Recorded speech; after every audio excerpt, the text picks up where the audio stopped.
एक कविता मिल गई मुझे यहाँ पे, पुरानी कविता है, ओ नदी के तट। थोड़ा दार्शनिक अंदाज में है ना।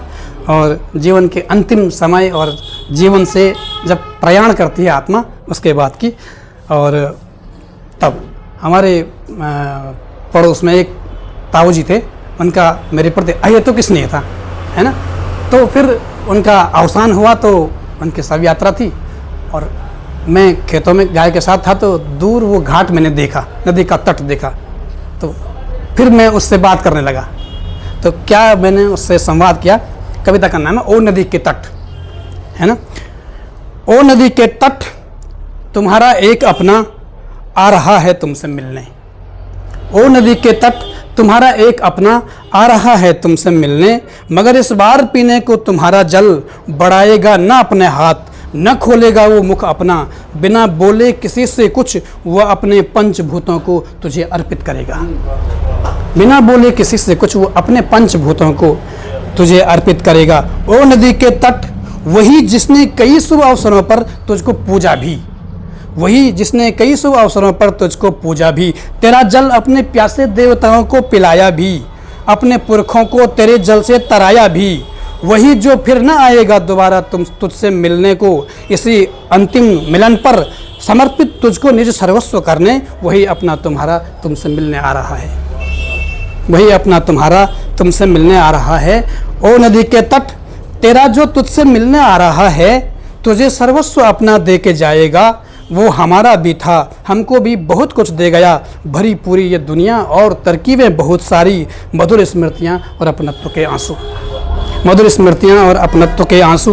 ओ नदी के तट सब उसके साथ जाएंगे तुझी तक, जो उसके साथ जाते हैं। ओ नदी के तट सब उसके साथ जाएंगे तुझी तक, वो पीछे छोड़कर सबको गया है, तुम्हें भी छोड़ जाएगा, फिर तो वो तुम्हारा भी नहीं था, किसी का भी नहीं था, मगर सबका था, मगर सबका था, मगर सबका था। ये दुनिया सिर्फ जीने का बहाना है, सबको एक ना एक दिन तुम्हारे पास आना है, इसी चिरंतन सत्य को चरितार्थ करने, ओ नदी के तट तुम्हारा एक अपना आ रहा है तुमसे मिलने। इसी चिरंतन सत्य को चरितार्थ करने, ओ नदी के तट तुम्हारा एक अपना आ रहा है तुमसे मिलने। तो ये, और एक आखिरी कविता सुनाता हूँ मैं, है ना। विसंगतियों की कविताएं हैं। तो ये भी एक समय ऐसा था हमारे ही शहर में और उत्तराखंड के ही अंदर अंदर इतनी सारी जघन्य आत्महत्याएं और हो गई थी, कई सारी नवविवाहिताओं ने आत्महत्याएं की थी। तो उससे फिर मेरे भाई, छोटे भाई ने खबरें पढ़े, तो उसने मुझे फ़ोन किया, भाई साहब ये सब क्या हो रहा है, मतलब तुम उस पर कुछ लिख रहे हो।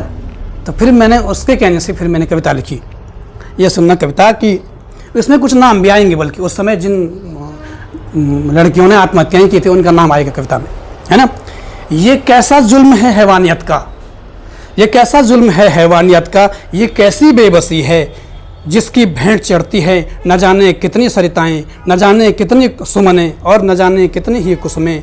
दहेज की रस्सियाँ, प्रताड़नाओं के दुपट्टे जब इनके गर्दनों को ऐंठते होंगे, तब इनकी टूटती सांसें यही बस सोचती होंगी, ये कैसा जुल्म है हैवानियत का, ये कैसी बेबसी है, ये कैसा जुल्म है हैवानियत का, ये कैसी बेबसी है। अभी क्या जिंदगी जी थी इन्होंने कि जिनको कर दिया मजबूर इतना कि गृहस्थी के इस पहले कदम पर ही अपने ही हाथों से दम घोंट कर अपना इन्होंने जिंदगी को मार दी ठोकर, दम घोंट कर अपना इन्होंने जिंदगी को मार दी ठोकर। जाने कितनी परमिलाओं बंदनाओं को घेरती होगी व्यवस्था, नन्हे दुधमुहों को छोड़ जाने की।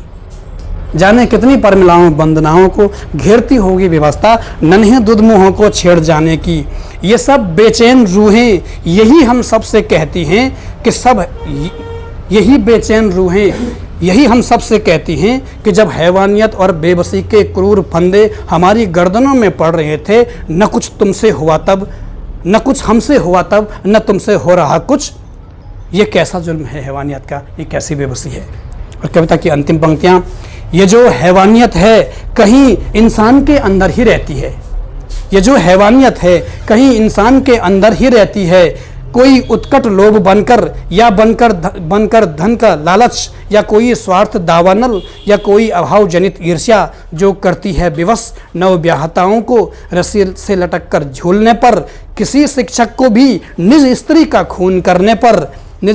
खून करने पर और बावजूद इसके किसी से कुछ नहीं होता। ये कैसा जुल्म है हैवानियत का, ये कैसी बेबसी है, ये कैसा जुल्म है हैवानियत का, ये कैसी बेबसी है। बहुत धन्यवाद।